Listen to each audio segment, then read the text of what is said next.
she flew alone. No backup, no transponder, no clearance. And yet, 3 aircraft were already waiting. 2 F-16 seconds dropped from the sky like predators. A drone watched from miles above, silent, armed, unannounced.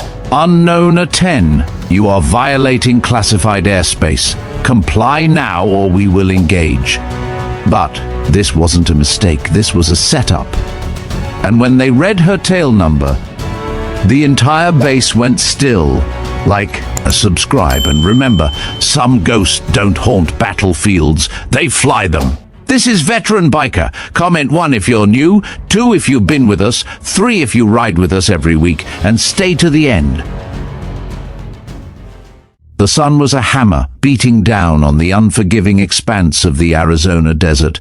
It bleached the sky to a washed-out azure and set the red canyons ablaze with a fierce, blinding light. To most, this was a land of heat and endless hostile space. But to Lieutenant Lena Ghost Moravec, it was a sanctuary. This was her domain, a classified corridor so restricted it existed only in the hushed tones of a select few and the encrypted memory of her onboard flight computer. Her A-10 Warthog, a beast of a machine built for a different kind of war, rumbled through the narrow canyons, its twin turbofans a deep guttural growl that echoed off the ancient red sandstone walls. Lena loved this ugly, brutal honesty of her aircraft. While other pilots chased the sky in sleek, futuristic fighters that belonged on a movie screen, she flew a flying gun, a machine designed to absorb punishment, to deliver devastating firepower with an unwavering, almost stubborn sense of purpose. Her hands, calloused and steady on the controls, felt every shudder and every vibration of the Warthog's massive frame. It was more than a machine, it was an extension of herself, a partner in a lonely, dangerous dance. For 6 months she had been flying this route, memorizing every thermaling updraft, every shadow cast by a mesa, every twist and turn of the jagged terrain. The protocol for this route, the name whispered in her classified briefings, was Ghost Protocol. A name that now, in this quiet, sun-drenched sky, felt less like a mission designation and more like a premonition. The weight of it settled in the pit of her stomach. She was a ghost, flying a ghost mission, in a world that would never acknowledge her existence. Her flight was a tapestry of solitude and intense focus. The only sounds were the constant thrum of the engines, the faint hiss of her life support system, and the clipped professional updates from her onboard computer. The world outside was a blur of red rock and endless blue, and inside she was an island of calm. Her mind was a fortress of concentration, every calculation, every movement a part of a finely tuned machine. It was in this state of tranquil concentration that her world abruptly changed.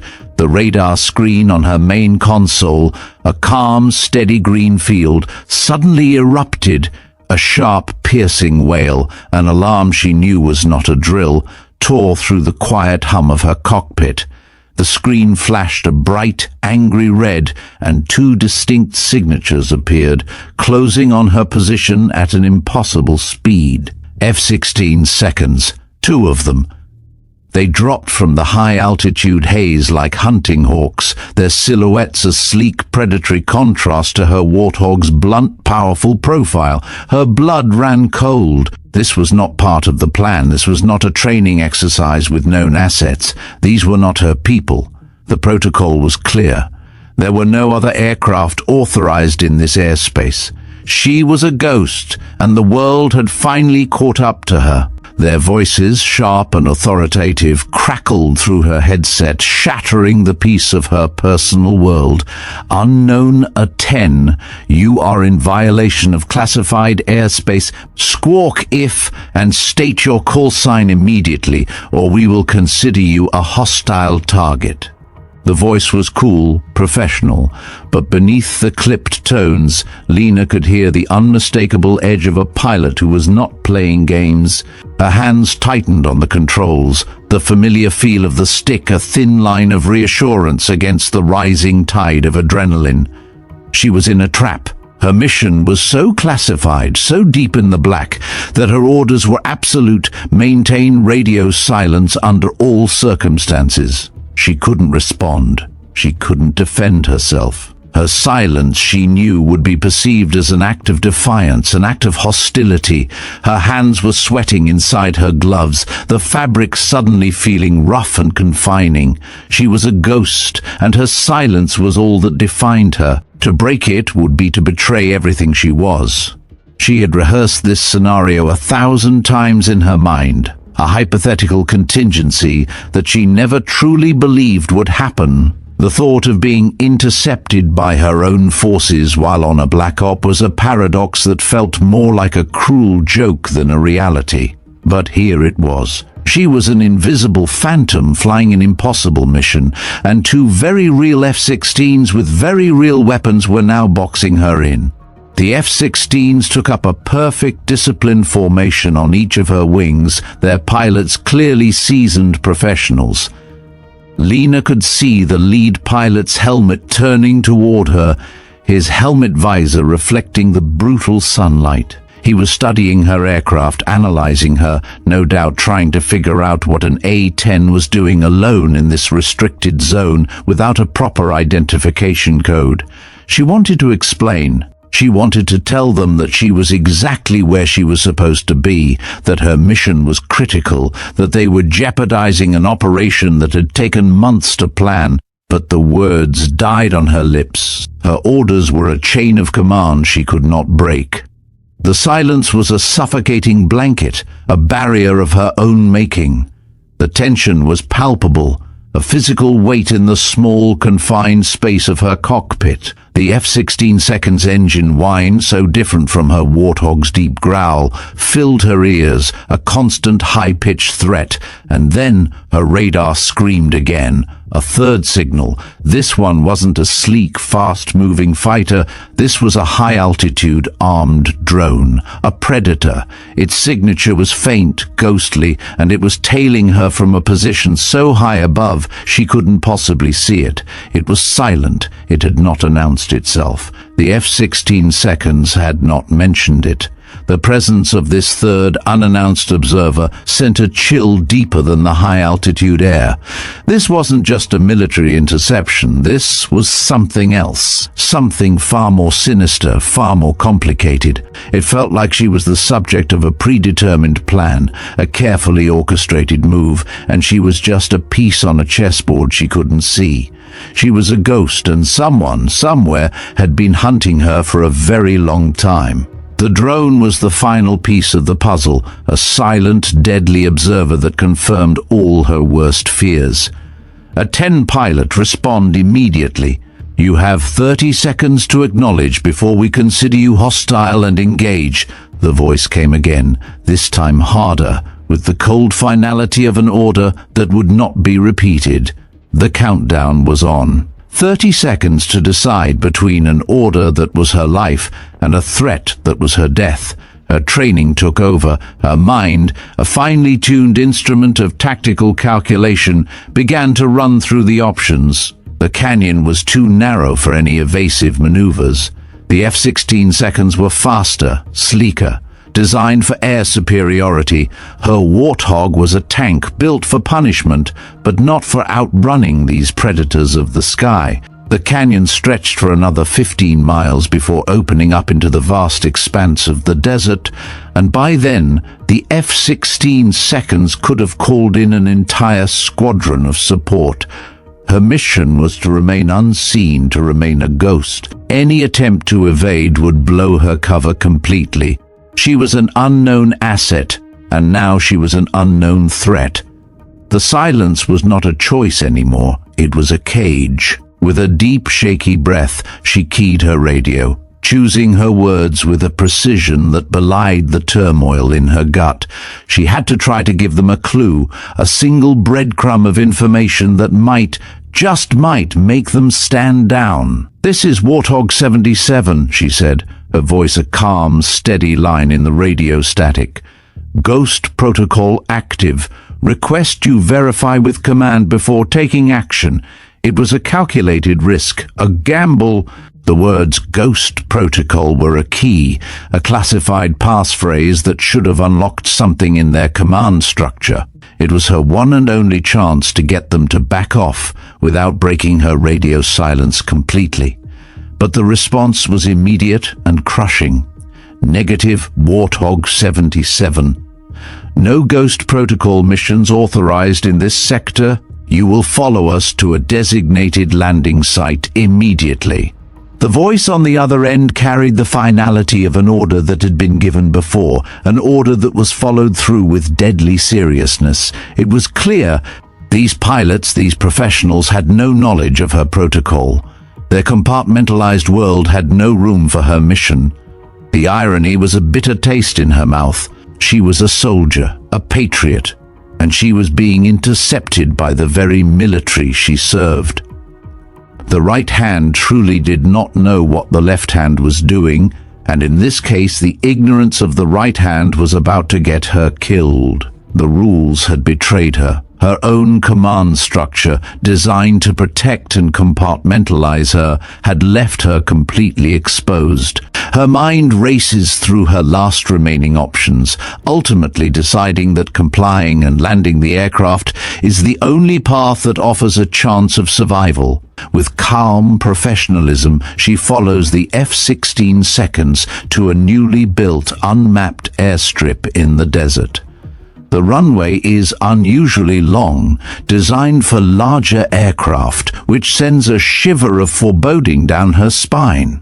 Upon touchdown, her aircraft is immediately surrounded by black SUVs carrying a professional team. Their synchronized movements and encrypted radio chatter with phrases like "package secured" make it clear this is a pre-planned operation, not a simple interception. As she watches from her cockpit, she sees snipers taking positions on rooftops and realizes this entire facility is a sophisticated military installation, complete with hidden bunkers. The presence of a high-altitude drone observing the scene confirms that she is not just an intruder, but the subject of a carefully orchestrated plan. Lena began her shutdown procedures, her eyes never stopping, cataloging every detail of her surroundings. The bunkers that had disgorged the armed personnel were cleverly concealed, their entrances disguised as natural rock formations.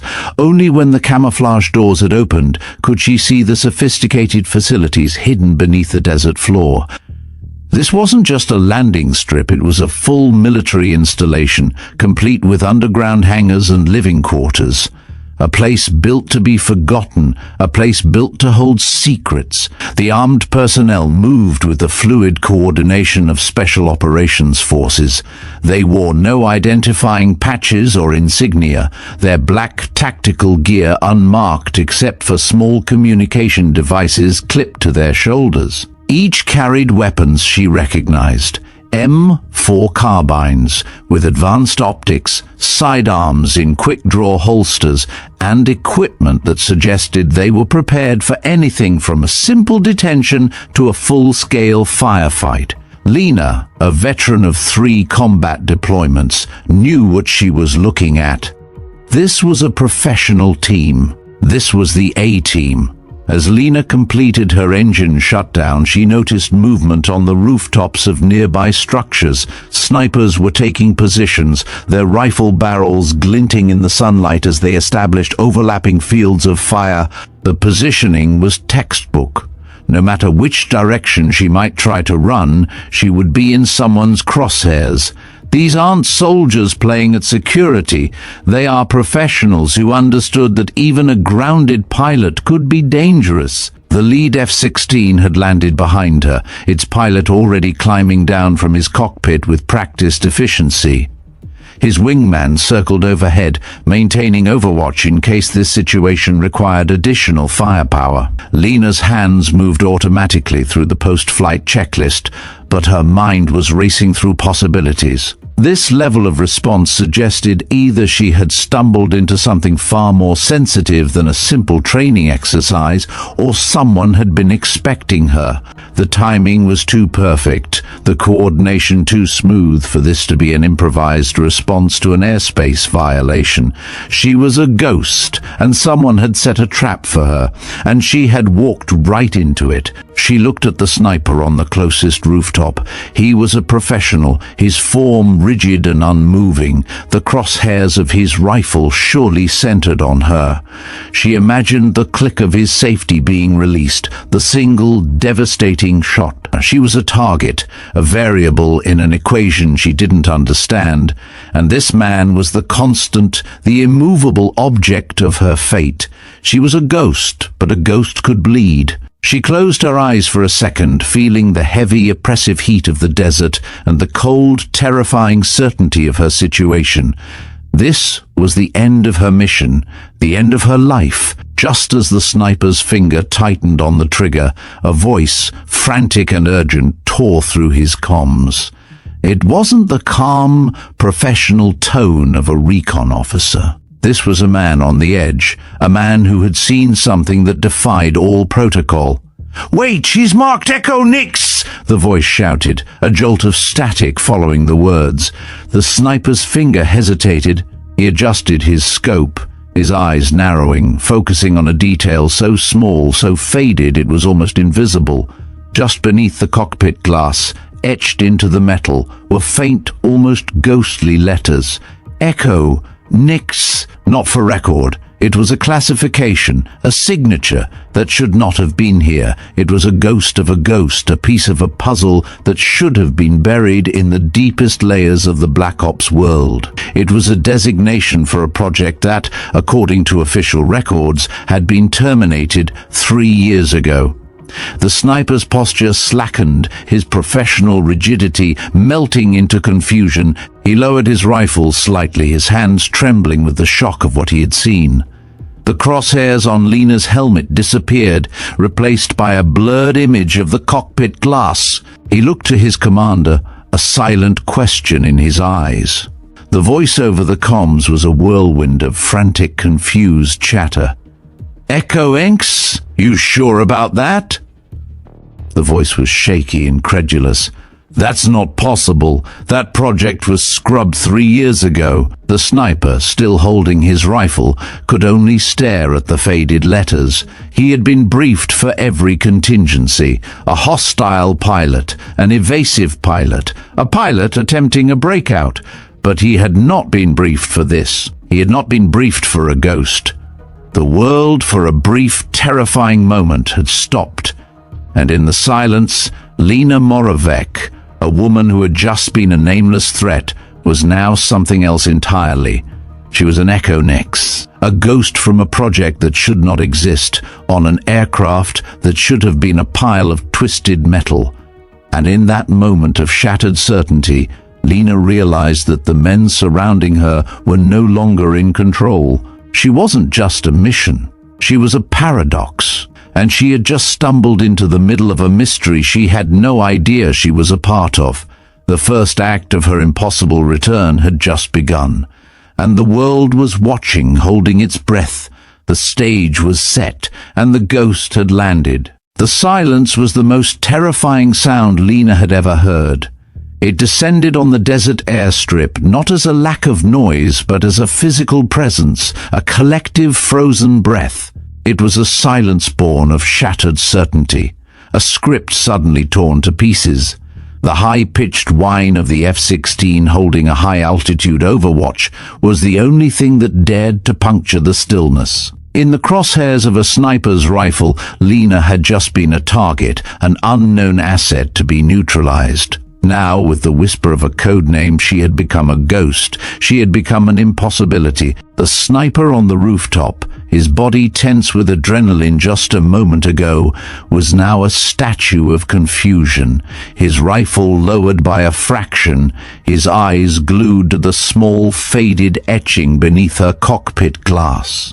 She couldn't hear the frantic whispers of their comms, but she could feel the ripples of disbelief and dread spreading through the armed men below, their professional composure cracking like desert clay. Her own heart hammered against her ribs, a frantic drum against the sudden quiet. What had he shouted? Echo Nix! The name felt familiar, but it was a familiarity that felt wrong, like a word on the tip of her tongue that she could never quite reach. She was a professional. She had been briefed for every contingency, every black operation, every security threat imaginable. But this was something else. This was a mystery she hadn't been trained for. She was a ghost, and the world had finally acknowledged her existence, but in a language she didn't understand. The movements on the ground, once aggressive and coordinated, were now hesitant and uncertain. The black SUVs, which had raced across the tarmac with military precision, now idled like confused beasts. The armed personnel, once a fluid perimeter of highly trained operators, were now a collection of men exchanging bewildered glances.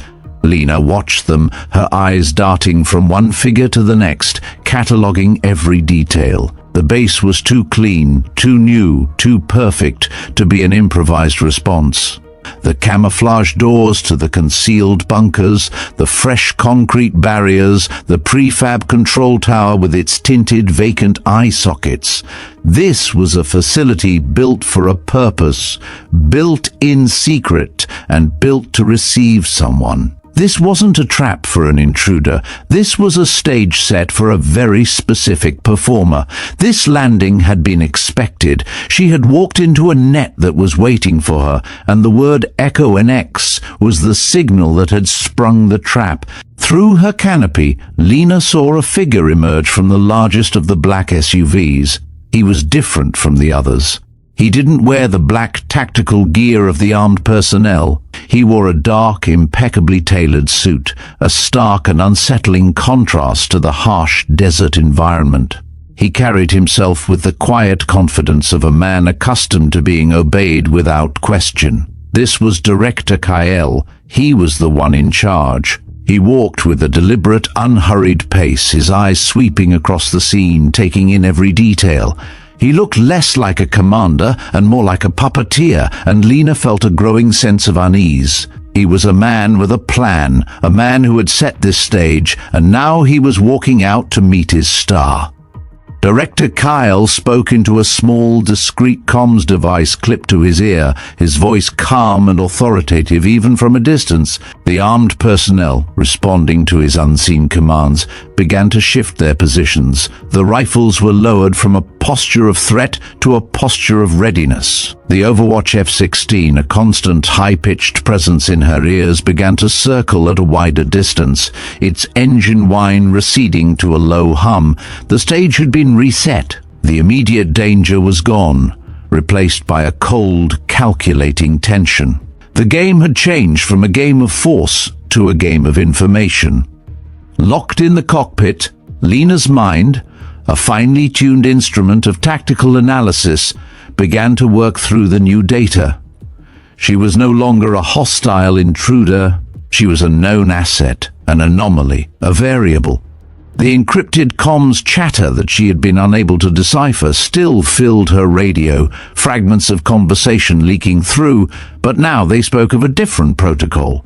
Package secured, confirm identity, hold for debrief. The voices were professional, calm, speaking in the clipped tones of operators who had done this many times before. They were expecting her. The realization was a cold, hard knot in the pit of her stomach. She had flown into a pre-planned operation, a trap that had been waiting for a ghost for a very long time. It was in this moment of quiet, terrifying clarity that she looked down at her own cockpit. The Warthog was a familiar machine, a partner she knew better than she knew herself. Her hands, resting on the controls, had guided this aircraft through countless missions and countless hours of training. But now, as she looked at the interior, she saw a detail she had never noticed before. Faintly etched into the metal just beneath the cockpit glass, so subtle it was almost invisible, were a set of letters. It was a ghost of an etching, a piece of a history she didn't know. The letters were there, a silent whisper in a world of roaring engines. Echo Nex. Not for record. The words hit her like a physical blow. Echo Nex. The same name the recon operator had shouted just moments ago, a classified designation she had never heard in any official briefing. Not for record. The words were a final, chilling confirmation. This project, this operation, this designation did not officially exist. It was a phantom, a secret buried so deep in the black that it was denied even the courtesy of a file number. Her mind, a finely tuned instrument of tactical analysis, began to reel. What did this mean? What the hell was Echo Nex? What had she signed up for? The question, whispered to herself, was a tremor in her own soul. The solitude of her cockpit, once a sanctuary, was now a cage, a place of suffocating mystery. Her fingers, which had been so steady on the controls just moments ago, began to tremble. They hovered over the eject handle, a reflex born of instinct, a last-ditch option to escape a situation she could no longer control. The eject handle was a promise of a clean break, a quick end to a mission that had spiraled into a nightmare, but her training, her years of discipline, held her back. She was a soldier. She was a professional. She would face this with the same calm resolve that had kept her alive through 3 combat deployments. But the question remained, a quiet scream in her mind. What the hell did she sign up for? Her reality, once a solid and dependable truth, was now a house of cards, and the wind was starting to blow. She was a pilot. She was a warrior. She was a professional. But she was also a ghost. And a ghost was a thing with no past, no future, and no official record. The men on the ground, still holding their positions, waited. The arrival of Director Kyle had brought a tense stillness to the scene. He stood several yards from her aircraft, speaking quietly into his comms, a figure of authority in a world of confusion. It was clear that he was in command, that he had a plan, and that the word Echo NX had changed everything. The sniper commander, his rifle now resting on his shoulder, ordered his corporal to do a final check. His voice was firm, a final attempt to restore order to a situation that was spiraling out of his control. "Corporal, get a visual on the tail. What did that recon operator see?"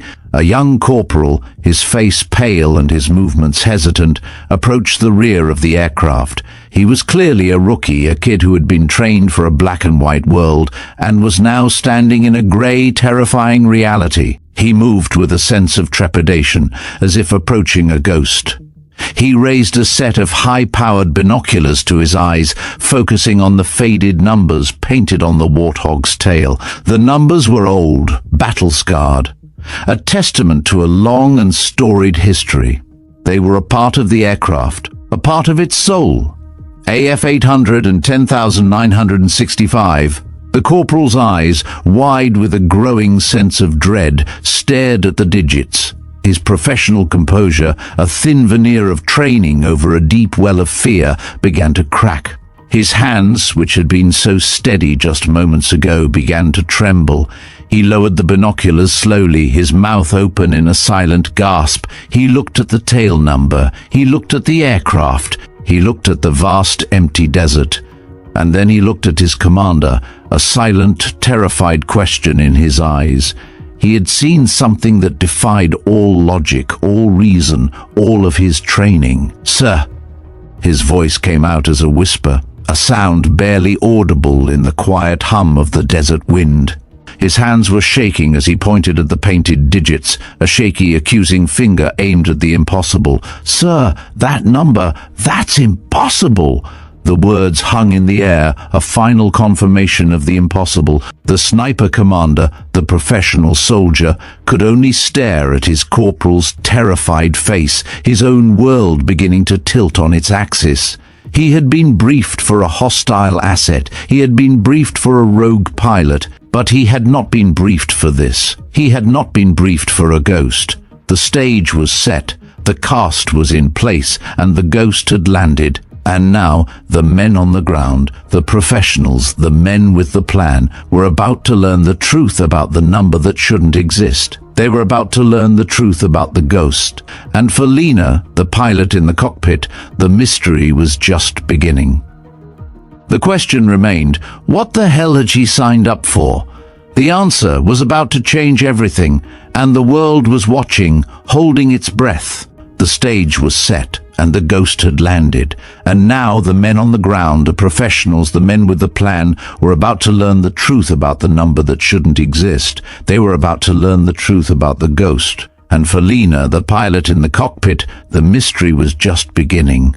The question remained, what the hell had she signed up for? The answer was about to change everything. The words hung in the suffocating desert air, a final chilling note of impossible reality.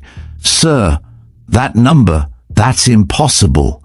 The young corporal's voice was a whisper, but it carried across the tarmac like a scream. His hands, still holding the binoculars, trembled violently, a physical manifestation of a world that had just tilted on its axis. He stood there, a young man trained for combat and order, now utterly lost in a sea of paradox. The sniper commander, a weathered veteran with a lifetime of experience, could only stare at his corporal's terrified face, his own mind trying to reconcile what he was hearing with the cold, hard facts he knew to be true. The entire perimeter, an army of highly trained professionals, was frozen, their collective focus shifting from the threat in the cockpit to the ghost on the tail. In her warthog, Lena Moravec had heard none of this. The comms were still encrypted, a closed-off world of whispers and code she couldn't access, but she could see it. She could see the corporal's trembling hands, the sniper's rifle lowered, the shift in the body language of every single armed man on the tarmac.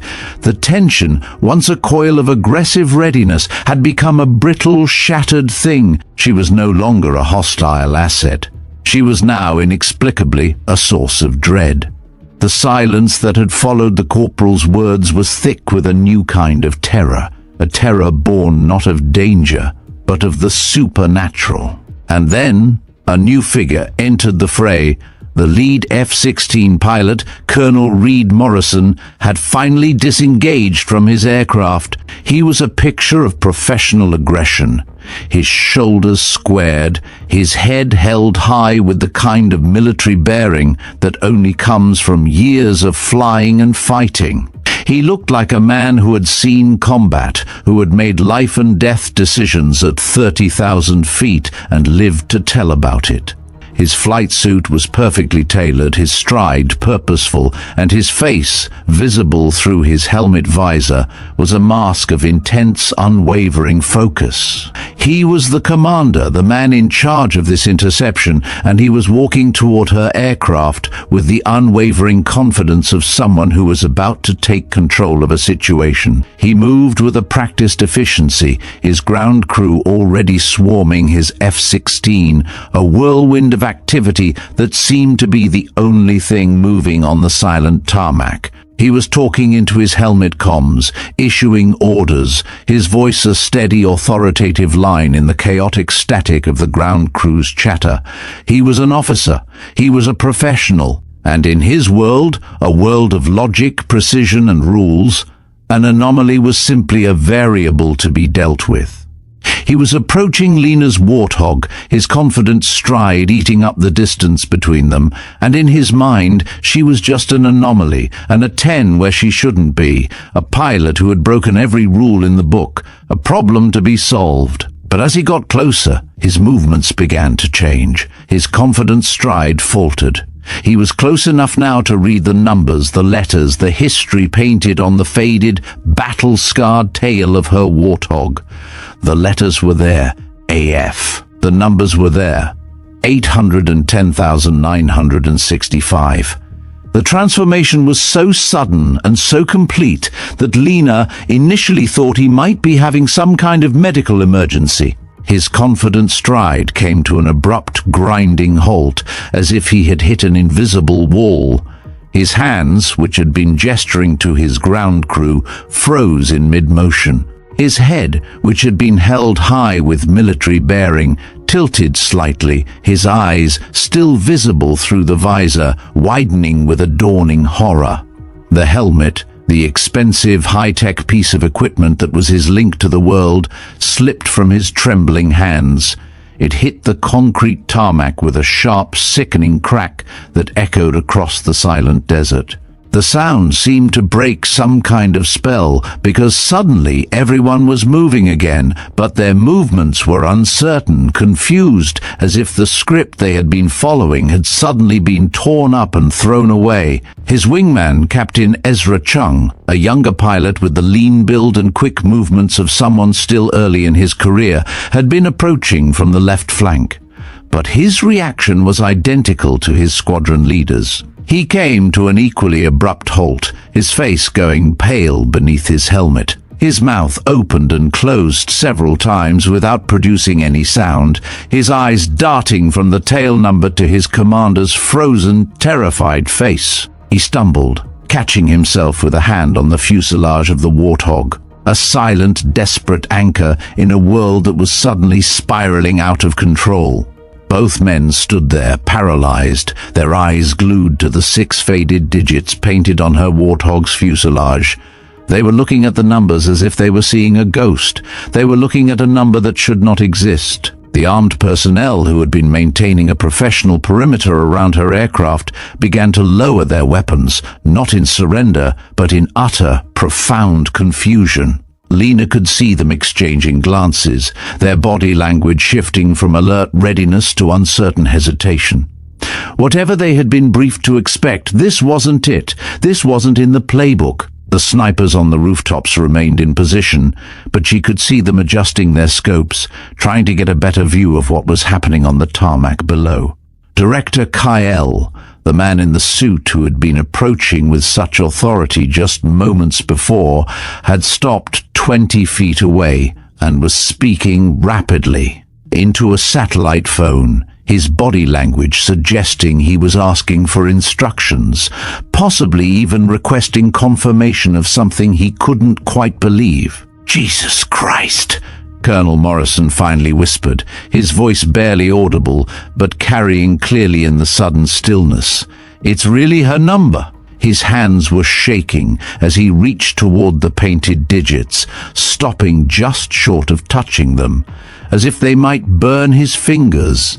He looked up at Lena's cockpit, his eyes filled with a mixture of awe, disbelief, and something that looked a lot like terror. Captain Chung finally found his voice, though it came out as a croak. "Sir, that's the ghost bird. But she's—" He couldn't seem to finish the sentence, his eyes darting between Lena's cockpit and the tail number, as if trying to reconcile two impossible realities. "She died. We buried her." The words were a whisper, but they were the truth. A truth that had just walked out of a grave and into the desert.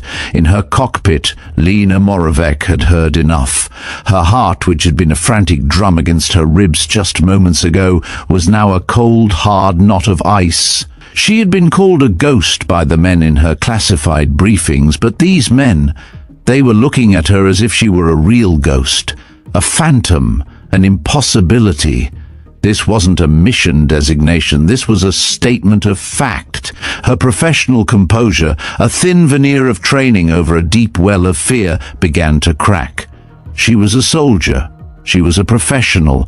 She would face this with the same calm resolve that had kept her alive through 3 combat deployments. But the question remained, a quiet scream in her mind. Who was she? She began her shutdown procedures, her hands moving automatically through the final steps of her post-flight checklist. She unbuckled her harness, took a deep breath, and began to descend the ladder from her cockpit. She moved slowly, deliberately, keeping her hands visible to show she was not a threat. The desert heat hit her like a physical blow as she descended, the oppressive afternoon sun a brutal contrast to the air-conditioned world of her cockpit. The tarmac radiated waves of heat that made the air shimmer and dance, distorting the figures approaching her aircraft. She had expected interrogation, detention, perhaps even arrest for violating airspace she wasn't supposed to know existed. What she hadn't expected was the sudden electric silence that fell over the entire facility the moment the F-16 pilots got close enough to read her tail number. She was a pilot, a warrior, a professional, but as she descended the ladder, she felt like an exhibit in a museum, a living, breathing paradox, the center of a world that had suddenly gone insane. Her feet hit the scorching tarmac with a soft thud. She stood there, a solitary figure in a flight suit, surrounded by a perimeter of armed men who were staring at her with a mixture of shock, disbelief, and dread. Her heart hammered against her ribs, a frantic drum against a silent world. She looked at Colonel Morrison, his face ashen beneath his tan, and Captain Chung, whose face was a mask of terror. And then she looked at Director Kyle, the man in the suit, who was still speaking rapidly into his phone, his body language suggesting he was trying to get a hold on a situation that was spiraling out of his control. "Your name?" Colonel Morrison said, his voice urgent, a cracked whisper in the sudden stillness. "What's your name?" He was looking at her as if he was trying to memorize every detail, as if he was afraid she might disappear if he looked away. "Lena," her voice a thin line of calm in a sea of chaos, replied automatically. Her training, her years of discipline, held her in place. She was a soldier, and a soldier always answered a direct order. "Lieutenant Lena Moravec, call sign Ghost." The effect of her words was immediate and dramatic. Captain Chung actually staggered backward, his hand reaching out to steady himself against the nearest vehicle. He looked at her with wide, terrified eyes, shaking his head violently.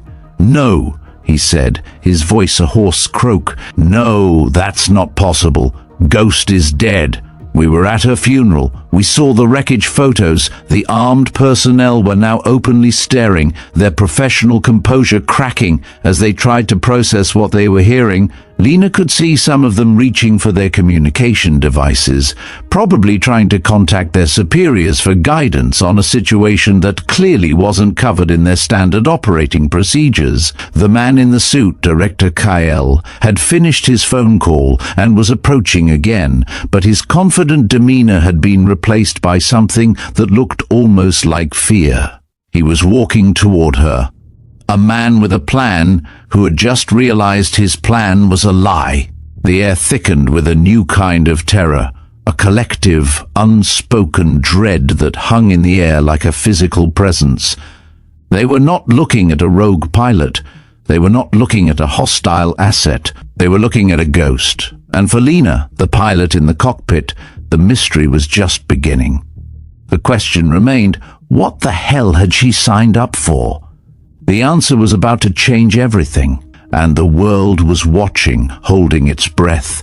The stage was set, and the ghost had landed, and now the men on the ground, the professionals, the men with the plan, were about to learn the truth about the number that shouldn't exist. They were about to learn the truth about the ghost. And for Lena, the pilot in the cockpit, the mystery was just beginning. The question remained, what the hell had she signed up for?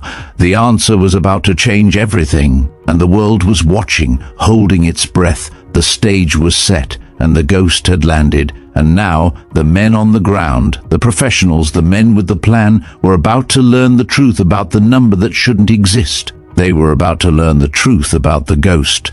And for Lena, the pilot in the cockpit, the mystery was just beginning.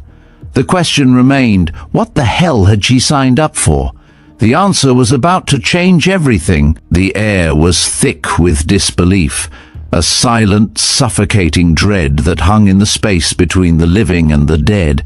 Captain Chung had just uttered the impossible truth, Ghost is dead. We were at her funeral. We saw the wreckage photos. The words, a final, terrible accusation, hung in the air, a physical presence in the stifling desert heat. For Lena Moravec, they were a blow more profound than any cannon fire. She was standing in front of two men who believed she was a ghost, a phantom who had returned from the grave.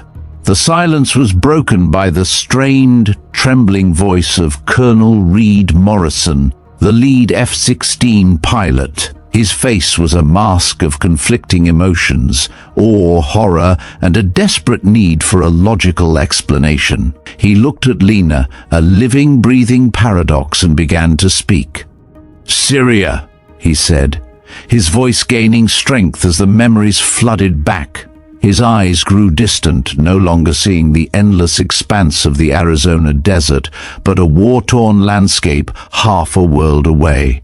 March 15th, 2022, Operation Desert Falcon. We were providing close air support for a special operations team extracting a high-value target from a compound near Aleppo. He paused, his eyes still distant, lost in the ghost of a memory. The intel was wrong. It was a trap. They had surface-to-air missiles, anti-aircraft guns, the whole package waiting for us. As Morrison spoke, Lena's mind reeled. March 15th, 2022. She remembered that date. It had been her birthday. She had been annoyed about having to work instead of celebrating, but her memory of the day was of a routine training exercise in the Arizona desert, practicing close air support techniques against simulated targets. It was a day of predictable, boring routine. Not a day of war, not a day of death. The dissonance between Morrison's account and her own memories was a cold, sharp knife in her gut. She listened, her mind, a finely tuned instrument of tactical analysis, trying to find a logical explanation for the impossible. "My wingman took a hit first," Morrison continued, his voice taking on the mechanical quality of someone reciting a traumatic memory. "Sam caught one right in the engine. I watched him punch out, watched his chute deploy, but he was coming down right in the middle of a hostile zone. The special ops team was pinned down, taking heavy fire from 3 directions. We had maybe 10 minutes before enemy reinforcements arrived, and no way to provide effective cover with the air defenses they had set up. We were dead, all of us." Lena felt her breath catch in her throat. She could almost see it. The brown landscape rushing past beneath her aircraft, the red flash of enemy fire, the frantic scramble of her wingman's parachute. But this was impossible.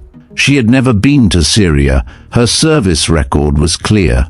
Training missions, exercises, domestic assignments only. The fragments of memory, the flashes of images that didn't quite fit with her official mission records, were now beginning to surface.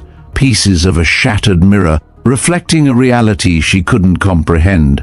"That's when you appeared," Morrison said, pointing at Lena's A-10 with a hand that still trembled slightly. His voice, once a mechanical recitation of facts, was now filled with a sense of awe and reverence. "Came in low from the east, using the sandstorm as cover. We couldn't see you on radar until you were practically on top of the target. Your first pass took out their primary SAM site with a precision that it was like watching an artist work. 30mm cannon fire, so accurate it looked like you were drawing lines on the ground." Lena's head was spinning. She could almost feel the satisfying vibration of the GAU-8 cannon as it spat depleted uranium rounds at enemy positions. She could almost smell the unique, acrid scent of cordite, but this was impossible. The memories were not hers, the war was not hers, and yet they felt so real. Captain Chung, his voice filled with a similar sense of awe, stepped forward. "The second pass, you came in from the south and took out their entire motor pool. 12 vehicles gone in 30 seconds, but they had you bracketed by then. I could see the tracers converging on your position, could hear the SAM lock warnings over the radio. You should have pulled out, should have climbed for altitude and gotten clear." He shook his head, a look of profound disbelief on his face. "But you didn't. You stayed low, kept making attack runs until every threat was neutralized. You gave us the opening we needed to extract our people and get my squadron leader's wingman to safety. Lena's hands were shaking now, and she clasped them behind her back to hide the tremor. The images in her mind were becoming clearer, more detailed. She could remember the taste of adrenaline, the weight of her helmet, the way her aircraft had shuddered under enemy fire. She could remember the feeling of the controls in her hands, the satisfying pull of the joystick, the roar of the engines. But how could she remember something that had never happened? The dissonance between her official record and her memories was a chasm that was tearing her reality in two. "The last transmission we heard from you," Morrison said quietly, his voice a low, somber whisper, was, "Package delivered. Good hunting." Then your transponder went dark. Search and rescue found wreckage scattered across 15 square miles of desert. The aircraft was completely destroyed, burned so badly that they never found enough remains to fill a coffin. He swallowed hard, his eyes meeting hers, a look of profound sorrow in their depths. "We buried an empty box at Arlington. We buried you." Lena felt a chill run down her spine despite the stifling desert heat. She remembered her mother calling her that day, crying about something she couldn't quite explain, talking about dreams and premonitions, and a feeling that something terrible had happened. Lena had dismissed it as maternal worry, had assured her mother that she was fine, that nothing was wrong. But now she wondered if somehow, on some level, her mother had known the truth about what had happened in a desert on the other side of the world. She had lived a lie that had been so expertly crafted, so expertly maintained, that she had believed it herself. Director Kyle, the man in the suit, who had been listening intently to the conversation, his face grim, closed his tablet with a sharp snap. He had been taking notes, his fingers moving rapidly across the screen, a silent, unseen participant in this impossible conversation. His eyes, cold and calculating, met Lena's. "Captain Vasquez," he said formally, his voice a low, steady rumble that cut through the silence. "I need you to be very specific about the timeline. What time did this engagement occur?" Morrison checked his watch, a gesture that seemed automatic despite the fact that they were discussing events from 3 years ago. Local time approximately 1,430 hours. The entire engagement lasted maybe 20 minutes from first contact to when Ghost went down. Lena felt the blood drain from her face. At 14:30 hours on March 15, 2022, she had been flying a training mission in Arizona. She remembered it clearly because it had been her birthday, and she had been annoyed about having to work instead of celebrating. But the mission had been routine, uneventful, nothing like the combat scenario Morrison was describing. The timelines, the realities, were converging in a terrible, impossible singularity. "There's something else," Chung said, hesitantly breaking the silence. "Something we never reported in our official debriefing." He glanced at Morrison, who nodded grimly. "During the engagement, we tried to raise you on the radio multiple times. You never responded to our calls, never acknowledged our presence. It was like you were flying a completely different mission, like you couldn't hear us at all." The pieces of an impossible puzzle were starting to come together in Lena's mind, forming a picture that defied everything she thought she knew about reality. She had been in 2 places at once, flying 2 different missions simultaneously, living 2 different versions of the same day. In one version, she had completed a routine training exercise and returned safely to base. In the other, she had died a hero's death in the Syrian desert, saving the lives of men she had never met. The memorial service, Morrison said softly, was 3 weeks later. Full military honors. Your parents were there, your squadron mates, everyone whose life you had touched during your career. The chaplain read from your service record, talked about your dedication, your courage. They presented the flag to your mother. The emotional weight of the moment, the impossibility of it all, was a crushing weight. Lena felt a strange, cold numbness settling over her, a detachment born of utter shock. This wasn't real, this couldn't be real, and yet the fragments of memory, the taste of adrenaline, the roar of the engines, they were so real. She looked down at her hands, her pilot's gloves, a familiar comfort. She pulled off her left glove, the motion slow and deliberate, and looked at her palm. There, etched into the skin, was a faint white scar she couldn't explain. It was a thin, jagged line, a ghost of an injury she had never suffered. But as she looked at it, a memory, a flash of an image, surfaced in her mind. A searing, white-hot pain as she had gripped the controls, the metal of the joystick, a white-hot brand in her hand as she had fought to keep the aircraft from spiraling out of control. The scar was real, the injury was real, the memory was real. But how? Director Kyle, who had been watching her every move with a quiet, intense focus, saw her reaction. He saw the look of dawning horror on her face. He saw her staring at the scar. He saw the final piece of the puzzle fall into place. He turned to his comms device, his voice a low, quiet command that was meant for no one but his superiors. "Initiate Tier 4 memory protocol," he murmured into his comms. "She's beginning to remember." The words hung in the air, a final, chilling note of impossible reality. Lena Moravec, a woman who had just been a nameless threat, was now an echo Nix. A ghost from a project that should not exist, on an aircraft that should have been a pile of twisted metal, and in that moment of shattered certainty, Lena realized that the men surrounding her were no longer in control. She wasn't just a mission, she was a paradox, and she had just stumbled into the middle of a mystery she had no idea she was a part of. The first act of her impossible return had just begun, and the world was watching, holding its breath. The stage was set, and the ghost had landed. And now the men on the ground, the professionals, the men with the plan, were about to learn the truth about the number that shouldn't exist.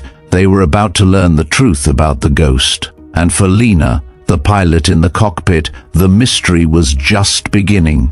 The question remained, what the hell had she signed up for?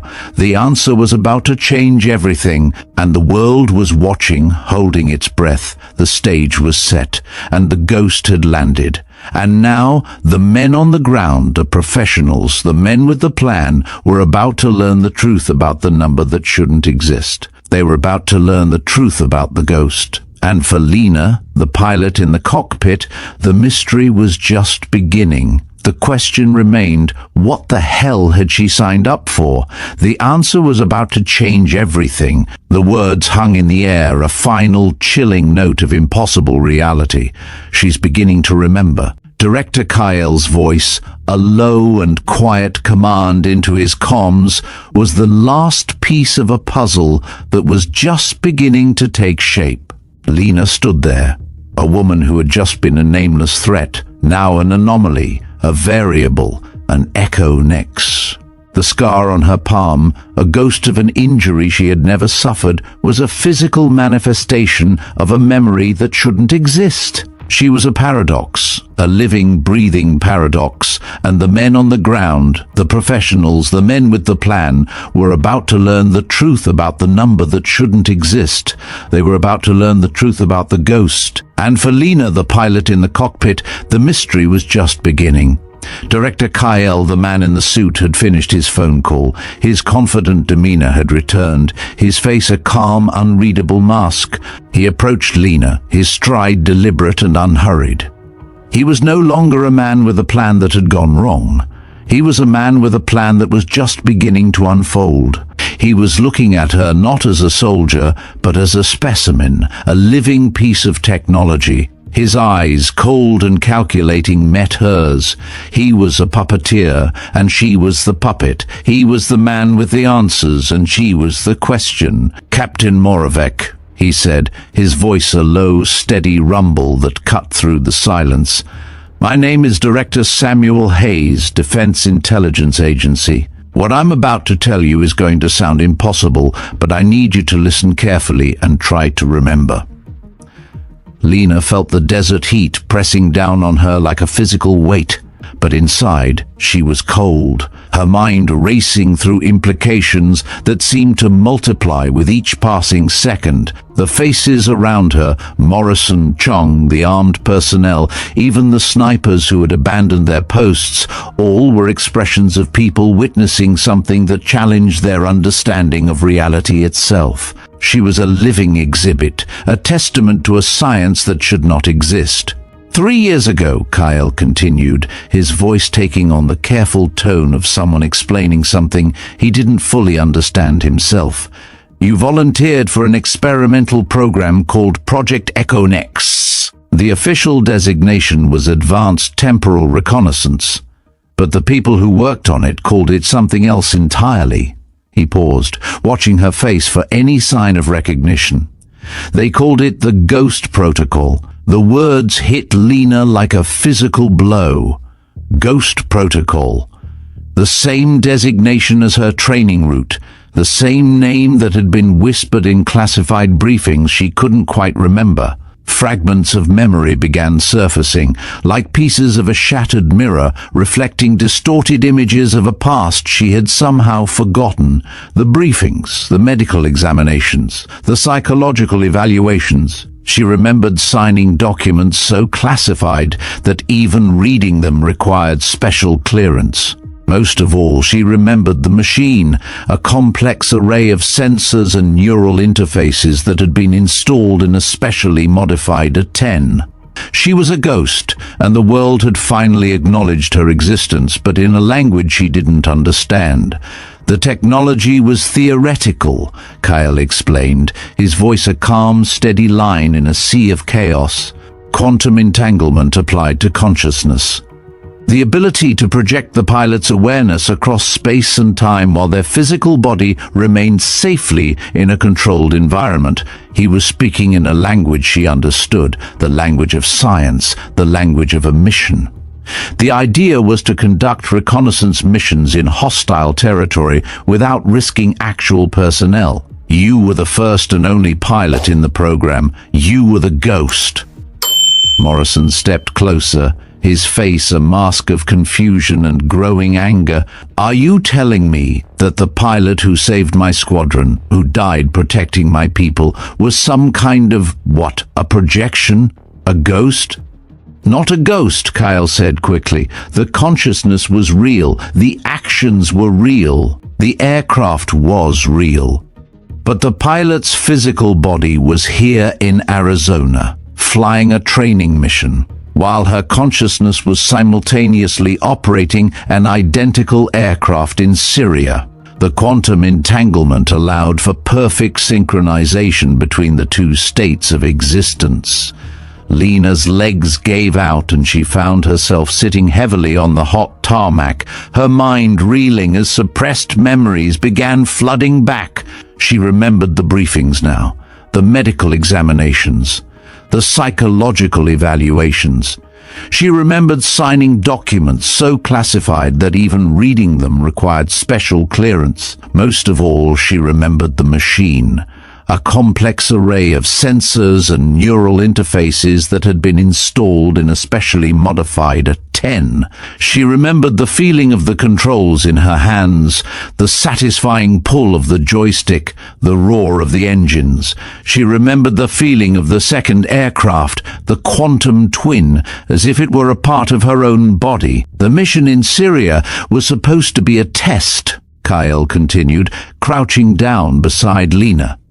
A simple reconnaissance flight to prove the technology worked. But when Morrison's squadron ran into trouble, the quantum-linked aircraft responded automatically to the emergency. Your consciousness, operating in both places simultaneously, made the decision to engage. Chung was shaking his head violently. This is insane. You're talking about science fiction. People can't be in two places at once. The quantum mechanics are beyond my understanding, Kyle admitted, but the results were undeniable. The aircraft in Syria performed exactly as if it were being piloted by an experienced combat veteran. Every maneuver, every targeting decision, every tactical choice was perfect because it was being flown by Captain Moravec, even though she was physically 3,000 miles away. Lena looked up at her A-10, seeing it with new eyes. The battle scars she had attributed to training exercises took on new meaning. The faded paint, the small dents and scratches, the way certain systems seemed to respond to her touch as if they remembered her. It all made sense now. This wasn't just her aircraft, it was the quantum twin of the machine that had died in Syria. She was a pilot, a warrior, a professional. But she was also a ghost, and a ghost was a thing with no past, no future, and no official record. "What happened to the other aircraft?" she asked, her voice barely above a whisper. Kael's expression grew grim. When the Syrian aircraft was destroyed, the quantum link was severed violently. The shock should have killed you, or at least left you in a permanent coma. Instead, your consciousness somehow absorbed the experiences of both aircraft, creating a hybrid memory that your mind couldn't fully process. The military psychologists called it quantum dissociation, your brain protecting itself by suppressing the memories of the mission that officially never happened. Morrison was staring at Lena with a mixture of awe and horror.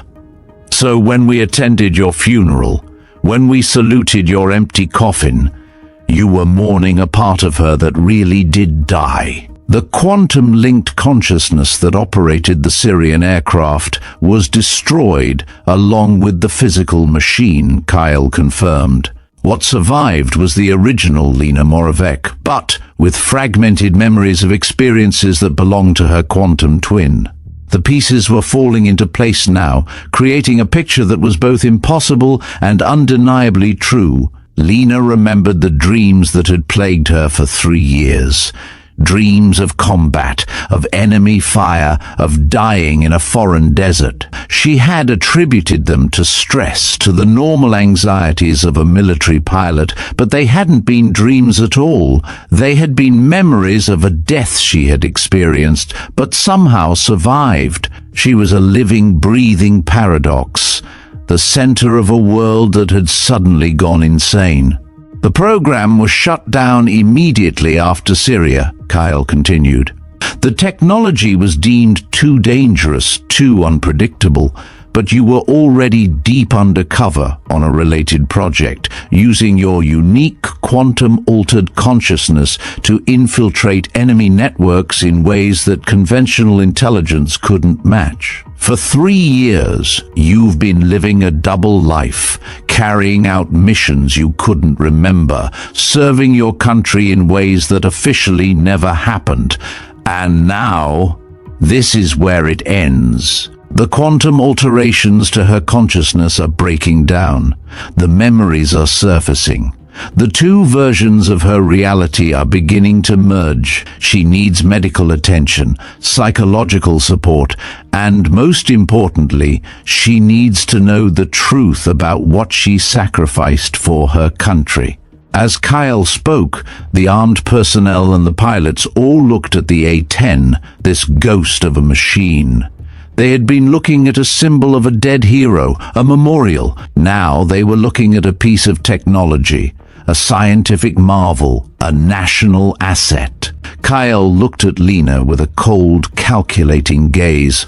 "This aircraft," he said, his voice hard and uncompromising, "is a piece of a quantum-entangled pair. It is a national asset. It must be impounded. We will take it back to the lab, dismantle it, and study it. We will use the information to further our research.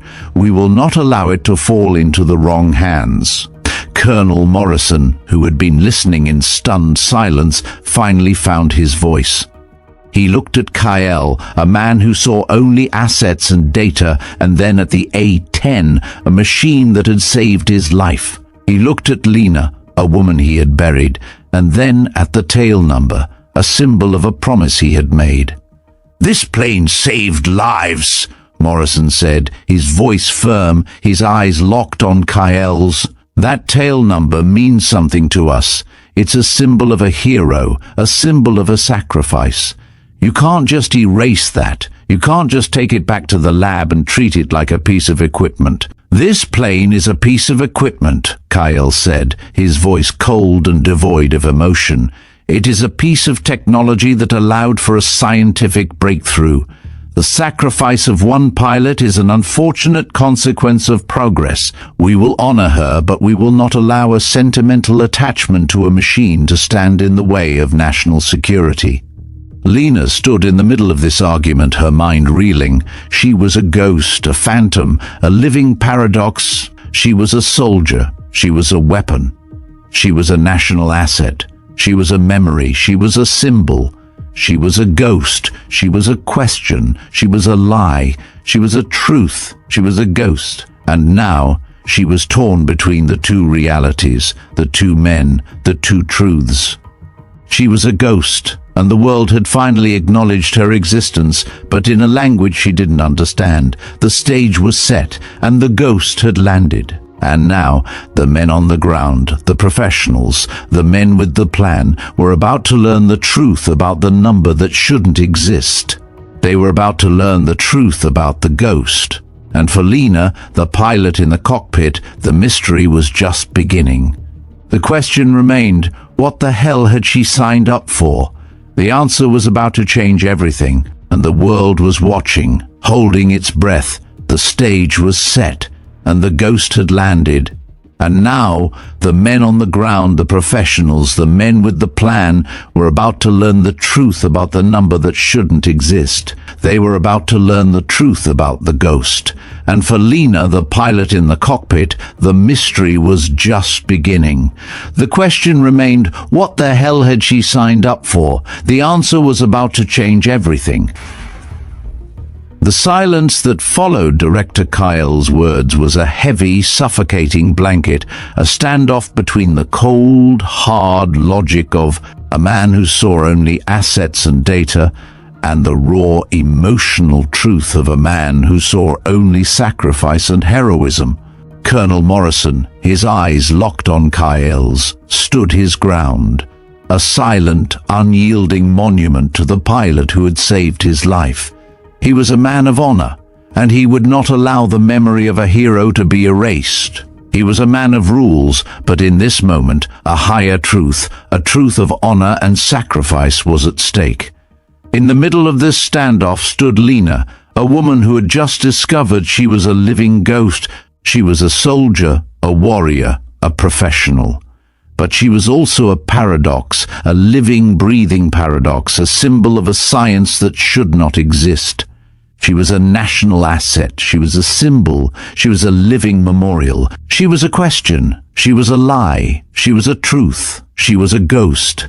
She was torn between the two realities, the two men, the two truths. She was a ghost, and the world had finally acknowledged her existence, but in a language she didn't understand. The standoff ended not with a shouted order or a physical confrontation, but with a silent, unspoken agreement. Director Kyle, a man who saw the world in numbers and data, saw the emotional weight of the moment, the raw, undeniable truth of Morrison's words. He saw the respect in the eyes of his men, the reverence in their posture. He saw that to take the aircraft, to dismantle it, would be to shatter a legend that had just been born. It would be to turn a hero into a piece of equipment. And in that moment he understood that some truths, some sacrifices are more powerful than any data, any technology, any national security.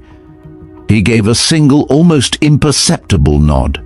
The cold, hard logic of a man who saw only assets and data was momentarily outweighed by the raw, emotional truth of a man who saw only sacrifice and heroism. He was a man of rules, but in this moment, a higher truth, a truth of honor and sacrifice was at stake.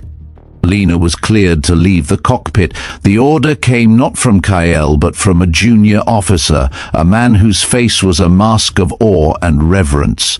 The moment was a quiet, profound one. She unbuckled her harness, took a deep breath, and began to descend the ladder from her cockpit. She moved slowly, deliberately, her hands visible, her posture a testament to her professional training. The desert heat hit her like a physical blow as she descended, the oppressive afternoon sun a brutal contrast to the air-conditioned world of her cockpit. The tarmac radiated waves of heat that made the air shimmer and dance, distorting the figures approaching her aircraft. As she walked past the rows of stunned soldiers, a profound silence fell. They were no longer looking at a rogue pilot. They were no longer looking at a hostile asset. They were looking at a ghost, and in their eyes Lena saw not fear, but awe. As she walked, a single soldier, a young man with wide, terrified eyes, snapped to attention and saluted. It was a gesture born not of protocol, but of reverence. It was a salute to a hero, a salute to a legend, a salute to a ghost. The gesture was infectious. One by one, the soldiers, the professionals, the men who had been a perimeter of armed aggression just moments ago, began to salute her. It was a silent, powerful testament to the power of a legend, the power of a sacrifice. It was a salute to a woman who had died for her country and somehow impossibly came back to life. She was a ghost, a phantom, a living paradox. She was a soldier. She was a weapon. She was a national asset. She was a memory. She was a symbol. She was a living, breathing memorial. She was a question. She was a lie. She was a truth. She was a ghost. And now she was walking through a line of men who were saluting her, not for the rank on her shoulder, but for the sacrifice in her soul. She walked to the back of the plane, a solitary figure in a flight suit, her heart a cold, hard knot of ice. She reached out and touched the faded tail number. AF-800 and 10,965, the numbers that had haunted her for 3 years, the numbers that had saved a squadron, the numbers that had sent her to her grave. The metal was hot to the touch, a physical manifestation of a memory, a history, a life she had never lived. The numbers were old, battle-scarred, a testament to a long and storied history. They were a part of the aircraft, a part of its soul. As her fingers traced the faded digits, a final, impossible event occurred. The HUD screen inside the cockpit, which had been dark and lifeless, flickered on by itself. A single line of text, a final, chilling message from the quantum world, appeared on the screen. Resume echo sync. And then, just as quickly, it faded out, leaving a ghost of a message in its wake. The quantum link was not broken. The two realities, the two versions of herself, were not gone. They were simply dormant. She was a ghost, and the world had finally acknowledged her existence, but in a language she didn't understand. The stage was set, and the ghost had landed. And now, the men on the ground, the professionals, the men with the plan, were about to learn the truth about the number that shouldn't exist. They were about to learn the truth about the ghost, and for Lena, the pilot in the cockpit, the mystery was just beginning. The question remained, what the hell had she signed up for? The answer was about to change everything. Colonel Morrison, who had been watching from a distance, walked over to her. He was holding a small black velvet box. He opened it, revealing a medal, a small silver cross with a single faded star. He looked at Lena, a woman he had buried, and then at the medal, a symbol of a sacrifice he had witnessed. "Not for the one we lost," he said, his voice a low, steady rumble that cut through the silence, "for the one who came back." He placed the medal box in her hand, a final, tangible testament to a sacrifice that had transcended the boundaries of space, time, and even death itself. It was a final, poignant, and powerful acknowledgment of the two versions of herself. Director Kyle, the man in the suit, watched silently from a distance as Lena boarded the transport truck. He was a man who saw the world in numbers and data, and in that moment he saw a woman who was a walking, breathing paradox. He murmured into his comms, a low, quiet command that was meant for no one but his superiors. "She's still splitting realities." The words hung in the air, a final, chilling note of impossible reality. The quantum link was not broken.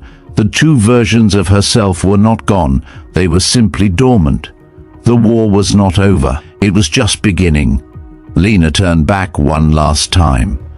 Behind her, the A-10 sat glowing in the heat, not a relic, but a bridge between two wars, two truths, and two versions of the same warrior. It was a silent, powerful testament to a woman who had died for her country and somehow, impossibly, came back to life. The war was over, but the legend of the ghost would live on, carried by the men whose lives she had saved, and the aircraft that bore the scars of battles fought in two different worlds simultaneously. In the end, that was perhaps the most fitting memorial of all. Not a headstone in Arlington, but a living reminder that some sacrifices transcend the boundaries of space, time, and even death itself. The legend of the living ghost makes us question the very nature of reality and sacrifice. For Lena, the war may be over, but her journey is just beginning. What are your thoughts on her impossible story? Do you think the quantum link is a blessing or a curse? Let us know in the comments below. Thank you for joining us for this incredible tale. If you enjoyed this video, please give us a thumbs up and subscribe to the Veteran Biker channel for more stories from the edge of imagination. You can also watch our next video by clicking on the links on your screen right now. Until next time, ride safe.